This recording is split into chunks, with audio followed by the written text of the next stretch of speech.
Sobat Trader, kembali lagi di Dimex Forex Insight, tempat di mana kita mencari peluang trading di setiap minggunya. Saya Alia, host Anda kali ini, dan saya ditemani oleh trading analis profesional yaitu Miss Firda. Miss Firda, gimana kabarnya, sehat? Alhamdulillah sehat. Mbaknya gimana? Alhamdulillah sehat juga. Oke, langsung lanjut aja ke pertanyaan yang ke-1.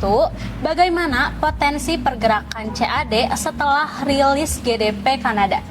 Ya, untuk GDP ini setelah bulan sebelumnya mengalami kontraksi minus 0,1%, pasar kini memperkirakan GDP Kanada tumbuh menjadi 0,4%. Jika data aktual sesuai atau lebih tinggi dari ekspektasi, hal ini menunjukkan ekonomi Kanada mulai pulih ya dan berpotensi mendorong penguatan CAD, sehingga pair seperti USD CAD berpeluang turun. Sebaliknya, jika data kembali melemah, CAD dapat tertekan karena pasar akan mempertanyakan kekuatan pemulihan ekonomi Kanada. Oke, langsung lanjut aja ke pertanyaan yang kedua. Mengapa pidato Gubernur BOE Bailey penting bagi GBP, Miss? Ya, di tengah ketidakpastian inflasi Inggris, pasar akan mencari petunjuk mengenai arah suku bunga Bank of England. Jika Bailey bernada hawkish dan mengindikasikan penurunan suku bunga akan ditunda ya, GBP berpotensi menguat. Namun jika pertanyaannya lebih dovish dan membuka peluang pemangkasan suku bunga dalam jangka lebih cepat, GBP bisa melemah karena investor mengurangi ekspektasi imbal hasil aset Inggris. Oke, untuk pertanyaan yang ketiga, apa yang perlu diperhatikan dari pidato Ketua The Fed Christopher Waller, Miss? Ya, investor akan mencermati apakah The Fed masih mempertahankan sikap hati-hatiannya terhadap inflasi dan suku bunga.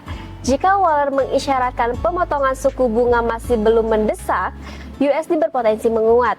Tapi sebaliknya, jika ia memberikan sinyal dovish dan mendukung pemangkasan suku bunga dalam waktu dekat, dolar AS dapat terkoreksi karena ekspektasi penurunan yield.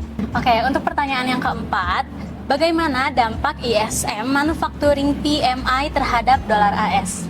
Nah, meskipun diperkirakan turun ya dari 54,0 menjadi 53,7, angka di atas 50 masih dikatakan atau masih menunjukkan sektor manufacturing AS berada dalam fase ekspansi. Jika data aktual lebih tinggi dari perkiraan, USD berpotensi menguat karena mencerminkan ekonomi yang tetap solid. Namun jika turun tajam mendekati atau di bawah 50, pasar dapat mulai khawatir karena terhadap perlambatan ekonomi AS dapat menekan pergerakan dolar. Oke, langsung aja ke pertanyaan yang kelima. Mengapa data pertumbuhan upah penting bagi pasar forex, Miss? Oke, pertumbuhan upah berkaitan langsung dengan tekanan inflasi. Jika kenaikan gaji berada di atas 0,3%, pasar dapat menganggap inflasi masih tinggi, sehingga peluang penurunan suku bunga The Fed semakin kecil ya, dan USD berpotensi menguat. Tapi sebaliknya, jika pertumbuhan upah melambat, ekspektasi pemangkasan suku bunga bisa meningkat dan menekan dolar AS. Oke, untuk pertanyaan yang keenam, apa prediksi dampak data NFP minggu ini?